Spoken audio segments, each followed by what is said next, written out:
Bom, estamos de volta com o Diálogos na USP, hoje discutindo parcerias globalizadas com o professor Pedro Dallari, professor do Instituto de Relações Internacionais da USP, colunista da Rádio USP também, e o professor Simão Silber, professor da Faculdade de Economia, Administração e Contabilidade da USP, a FEA, especialista em Economia Internacional.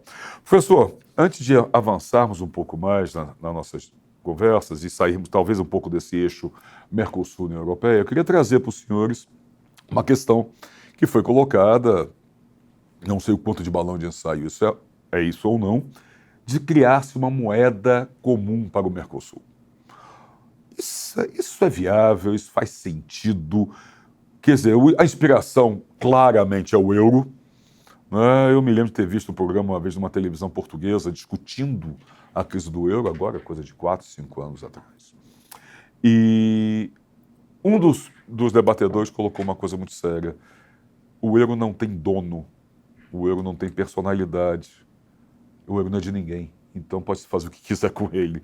Quer dizer, quando Portugal tinha o escudo, a Itália tinha a lira, ele era uma propriedade cultural até. Com o euro isso não existe.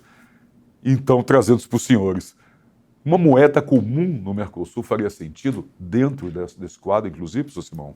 Não, em hipótese alguma, da mesma forma que o euro foi prematuro. Os economistas já tinham alertado as autoridades europeias que não valia a pena ter uma moeda única para tantos países, porque a Europa não tinha dois atributos que são importantes para uma moeda única. Mercado de trabalho muito integrado. Então, se o grego perdesse o emprego, ele ia trabalhar na Inglaterra com muita facilidade. Sim. Tá? Ou na Alemanha, o que não é verdade. Segundo, não existe um tesouro europeu. Isso é que é o mais importante. Sim, exatamente, isso é seríssimo. Igual, vou fazer uma analogia com o caso brasileiro. Se dá problema no Rio de Janeiro, como tem uma autoridade fiscal nacional, Tesouro Nacional, ele pode tributar o paulista e salvar o Rio de Janeiro. Na Europa não tem isso. Quando veio a crise, cada um teve que se virar sozinho. Então você é órfão na crise e sócio na prosperidade. Sim, é complicado. Certo? Uhum. E aí é o seguinte, a moeda, não é que a moeda não é de ninguém, a moeda é de todos. Uhum. Portanto, a moeda é da Europa. Tanto é que tem só um banco central chamado Banco Central Europeu. Então a Grécia não pode emitir dinheiro, não tem política monetária. Tá? Não pode depreciar a moeda, porque a moeda não é desse país, é de 19 países, você não pode mexer na moeda. Você não tem política cambial. Então imagina na crise, a única coisa que você pode fazer é aumentar imposto, diminuir imposto, aumentar gasto ou diminuir gasto. Você está pendurado na brocha. Sim. Tá certo? Também. Então, na Europa, e o que é um espanto, porque a Europa é o berço, né, do estado do bem-estar social, foi lá que surgiu, no final do século XIX, século XX, né, começo do século XX, e eles fizeram uma coisa de capitalismo selvagem, que é a moeda única, onde você diz o seguinte, para Portugal, para a Grécia, te vira. Agora, eu te faço um empréstimo, aumenta imposto, corta gasto, corta aposentadoria, mata todo mundo para ficar na moeda única, porque a moeda única ainda tem um outro problema, que é uma arapuca que dá para entrar, mas não dá para sair, porque para sair você quebra o país. Porque você tem que voltar para a moeda antiga. A Grécia teve esse problema. Pensou nisso, exatamente. Chegou na hora H, ela não tinha jeito. Não tinha o que fazer. Não tinha que fazer. Eles elegeram um governo de esquerda dizendo, vote na gente que a gente vai dar o calote na dívida. Daí eles chegaram à conclusão que não podia dar calote na dívida, porque os ativos, tudo que tinha na Grécia, não estava em dracmas, já estava em euro. Exatamente. Então, se você transformar em dracma, aquilo tudo vai virar pó no dia que você começar a ter a moeda nova. Então, imagina, para uma região ultra integrada, não deu certo. Imagine para nós. Olha, uma outra coisa que vale para o acordo União Europeia-Mercosul. Qualquer integração internacional é abdicar de soberania. Você tem que abdicar de alguma coisa. Claro. Tá certo? Nós vivemos em sociedade. Eu abdiquei de muita coisa. Eu não posso andar pelado por aí. Se eu estivesse no meio do mato sozinho, eu poderia andar pelado. Tá certo? Então, para viver em sociedade, eu tenho que aceitar um conjunto de normas. Tem as vantagens, mas tem, Exatamente. Tem os custos, tem as normas, as contrato ali regras. firmado. Essa história do euro, eu morava na França, estudava na Europa, em 2001. E o euro entrou em circulação em 1º de janeiro de 2002. Então eu acompanhei lá de dentro, né? Toda essa transição. E naquela época eu estava na França e os franceses adoram fazer programas como esse nosso aqui, de mesa redonda, de debates, eles fazem muito na televisão. Ou como esse que eu vi na televisão portuguesa, que eu comentei aqui. E aí teve um programa muito interessante, um francês meio mal-humorado, o que é quase pleonasmo, né? Reclamando justamente, e ele dizia, que raio de sociedade é essa que nós estamos constituindo aqui na Europa, em que nós temos que fazer uma moeda que não tem face humana.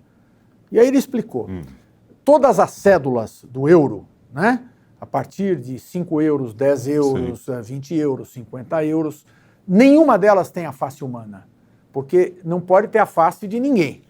E nem bicho, nem nada. Todas as cédulas de euro, depois o ouvinte, o telespectador podem conferir no Google ou em casa se tiverem uma cédula, todas as cédulas de euro têm de um lado uma janela, o desenho de uma janela, e do outro lado o desenho de uma ponte. Nenhuma ponte em particular, nenhuma janela em particular. Por quê? Porque eles tiveram a preocupação de não fazer referência a nenhum país, a nenhum local. E aí esse comentarista francês dizia, que raio de sociedade é essa que nós estamos fazendo, que para funcionar prescinde da face humana, prescinde da identidade cultural. Sim, exatamente. Né? Então isso. Essa reclamação também lá. O processo de integração, ele vai além dessa racionalidade comercial, econômica, para lidar com problemas de idioma, por exemplo. Né? Na Europa, são muitos idiomas, porque são muitos países, 28, e grande parte deles tem idiomas próprios, que locais, só são falados naquele país, ou no máximo em 2 ou 3. É verdade. O que significa que não é fácil a logística e o processamento de um processo de integração, sem dúvida nenhuma. Dentro desse quadro, desse processo de integração que o professor Pedro comentou, professor Simão, queria trazer uma outra questão, e aí indo um pouco mais além, pensando em Brasil. Que papel o Brasil pode ou deve desempenhar numa sociedade globalizada, no mundo globalizado, para ser um grande player nesse sentido? O que ele precisa? O quanto, e aí embutindo uma outra questão junto a essa, o quanto a questão da educação pode e deve ser determinante nesse quadro, para o país descer, não ser só uma questão só econômica, uma questão só política, não, de uma forma mais ampla, onde a educação se encaixa e a universidade onde nós estamos, que papel ela desempenha também nisso? Olha, a educação tem o grande privilégio do setor público, em particular, de dar educação de boa qualidade para uma pessoa muito simples, do ponto de vista econômico, até uma pessoa muito rica. Isso, basicamente, só o governo pode fazer isso. Se passar para iniciativa privada, tem que pagar, pobre não teria isso. Tem uma frase de um economista americano que diz o seguinte, olha, uma sociedade igualitária é naquela na qual, no banco escolar, vai sentar uma pessoa pobre e o filho do banqueiro na mesma escola. Tá? Então, é caminhar em ter melhores oportunidades para uma parcela da população que não tem acesso a uma formação adequada para um mercado de trabalho que está ficando cada vez mais sofisticado. Sim. E é determinante. Mutante. Nós temos que tirar um pouco o viés de todo mundo tem que ter diploma universitário. Escola profissional é fundamental. Nem todo mundo precisa ir para a universidade, uma parcela importante. Se você olhar o caso da Alemanha, é um caso típico, onde se faz muita integração já direto para a escola técnica e você pode ganhar até muito mais do que quem faz uma universidade. Mas a universidade também tem um papel fundamental, porque ela cria uma elite pensante, de quem vai discutir grandes problemas, vai tentando antecipar muitas coisas e vai levar para a sociedade uma série de desafios que ela tem para o futuro e aponta problemas e possíveis soluções. Ela tem um papel decisivo. Sim, determinante nesse caso. É. Eu gostaria, usando a tua pergunta, para chamar a atenção do seguinte. A economia moderna, ela migrou para uma coisa assim. Não existe capitalismo selvagem, tá certo? Porque ele foi domesticado, tem muito governo. Em qualquer país do mundo, por mais você imagine liberal, tem um papel do Estado importante, porque algumas coisas são típicas papéis de Estado. Tá? A possibilidade de ter uma economia totalmente centralizada, dominada integralmente pelo governo, não deu certo nem na China, nem na União Soviética. Então você não tem nem os dois casos polares. Você tem uma economia mista, que é uma mistura de mercado mais Estado. Sim. Menor ou maior proporção, tá certo? Inclusive no tempo, né, professor? Porque às vezes muda no próprio país, vai... Muda mais ou menos. Né? Tem horas que você quer mais governo e, se for democrática a sociedade, a eleição define isso. Sim. Tá certo? Mas tem uma coisa. Então, nós terminamos assim, com uma mistura, isso é chamado de economia mista, né? De governo mais iniciativa privada. Agora, tem uma coisa que a grande maioria dos países não conseguiu resolver, é o problema da distribuição de renda. Por isso que é todo esse desconforto que está por trás do tema dessa nossa discussão. Sim, por que o mundo, com toda essa prosperidade, ele está infeliz? Está desigual ainda, né? Não é que ele está desigual, ele ficou mais desigual. Sim. Mais desigual. Você pode ver o seguinte, uma separação judicial entre um casal, né, que deu uma maior distribuição de patrimônio do planeta. E quem que é? Era o dono da Amazon. Tá certo? Uma riqueza bilionária. Quer dizer, você faz... as mudanças que estão ocorrendo no mundo, do ponto de vista tecnológico e financeiro, estão concentrando muito a riqueza. Tá? Então é o tal negócio. O mundo está indo muito bem, mas a desigualdade aumentou muito. Estão surgindo novas profissões, mas outras estão desaparecendo, e essa transição é muito complicada. Tem um papel muito importante aí a educação. Esse é o ponto, professor Pedro, quer dizer, é uma pedra de toque, é essencial, como nós estamos conversando aqui, a questão da educação, até para formar quadros, formar profissionais, formar pensadores em cada um desses países, dentro desse contexto, desse mundo globalizado que nós vivemos? Sem dúvida nenhuma. A própria capacidade competitiva dos países e das sociedades está diretamente relacionada ao padrão e à qualidade da educação dessa sociedade. Ou seja, aquela sociedade que é mais escolarizada e melhor escolarizada, ela vai ter melhor desempenho, vai ser mais criativa, vai buscar mais soluções, vai ter mais eficiência, não é?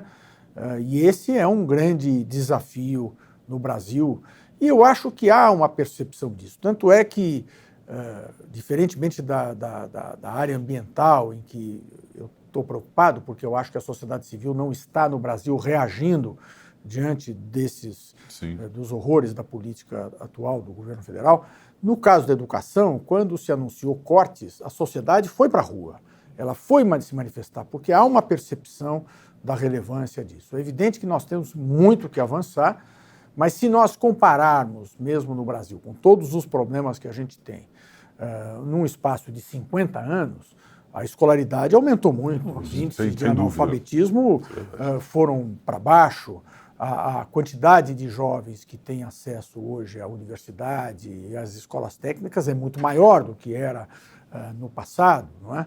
Portanto, eu acho que nós temos que intensificar e cobrar realmente um aprofundamento disso, até para que a gente dialogue com a sua outra preocupação, que é qual é o papel do Brasil nesse exatamente. contexto. Onde ele se encaixa nessa história? Um dos aspectos importantes vai ser exatamente como nós vamos estar preparados para o mundo que agora vai se abrir. Né? Sem dúvida. E dentro desse mundo que está se abrindo, aí eu queria só mudar um pouquinho o eixo da nossa conversa, mas ainda nessa questão das parcerias, nós temos visto essa rixa, digamos assim, da China com os Estados Unidos. O que isso representa, de fato, e o quanto isso pode, ou já está, pode respingar ou já está respingando no Brasil? em países como o nosso que ainda estão alguns passos atrás nessa disputa globalizada. O que isso significa, professor Simão? Eu acho que tem duas vertentes, uma econômica e outra política estratégica. Tá? Econômica é o seguinte, a China é um milagre. Em 78, quer dizer, vamos voltar 2 anos antes, em 76, quando o Mao Tse-tung está morrendo, você tem uma economia estagnada, estatizada, com todos aqueles movimentos políticos radicais. Fechada para o mundo, né? Fechada para o mundo. Tá? Em 2 anos, vira de ponta cabeça. Tá certo?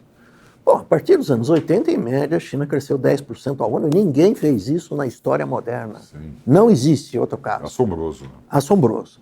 Então, o que aconteceu?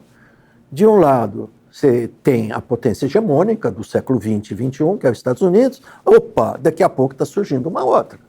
Sim. E que estrategicamente é muito melhor que a dos Estados Unidos, porque você tem um peso de governo muito forte que definiu uma estratégia seguinte: eu quero chegar na fronteira tecnológica, quero concorrer com os Estados Unidos. Então, a grande disputa estratégica é tecnologia.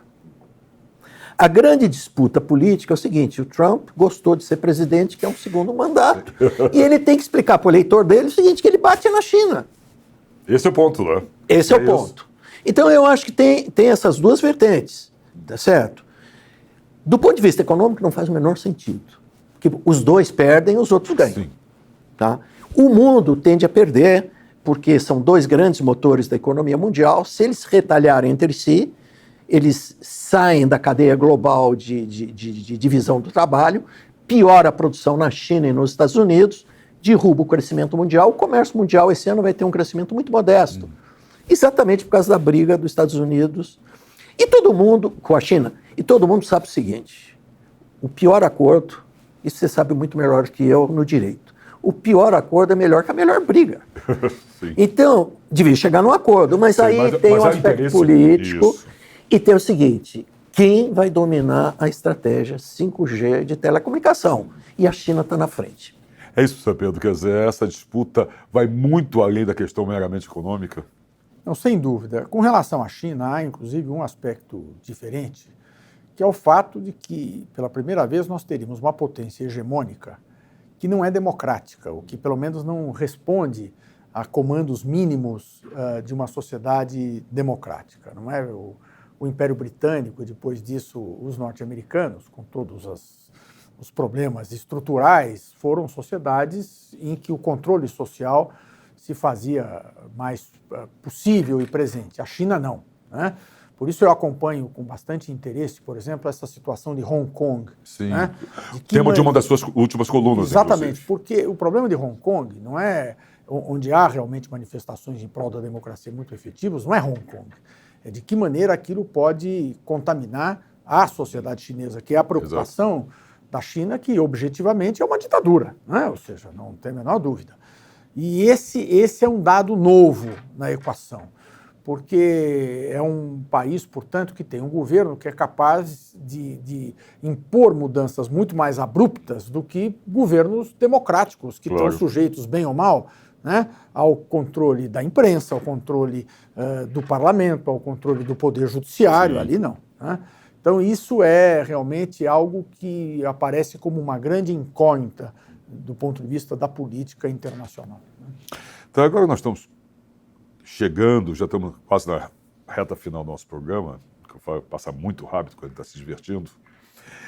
Eu queria ver com vocês, sem pensar em futurologia, claro que não, mas, primeiro, as parcerias, os acordos bilaterais ou binacionais serão uma tendência agora desse mundo global? Já são uma tendência? Não. E que novos acordos, o que se pode esperar, o que pode se ver a partir daí? Quer dizer, que forma de fazer essa roda econômica, social, continuar gerando, professor Simão?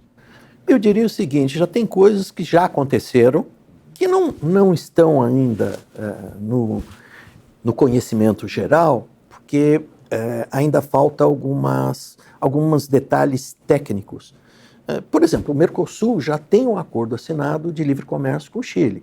Depende de passar por parlamentos nacionais, algumas decisões burocráticas. Então, nós já temos uma outra etapa. Nós estamos negociando com Coreia do Sul, Mercosul e Canadá. E estamos com observadores no Acordo Transpacífico. Tá? Então, eu diria o seguinte... Nós estamos em várias pontas. O Mercosul, ou particularmente o Brasil, ele tem uma peculiaridade. Nós somos um país atlântico. Por geografia, não é por nenhuma outra razão. E a geografia é muito peculiar aqui, diferente, por exemplo, da América do Norte. Aqui você tem os Andes, lá você tem as montanhas rochosas. Só que a montanha rochosa ela tem falha. Pela falha passa rodovia, ferrovia, passa tudo.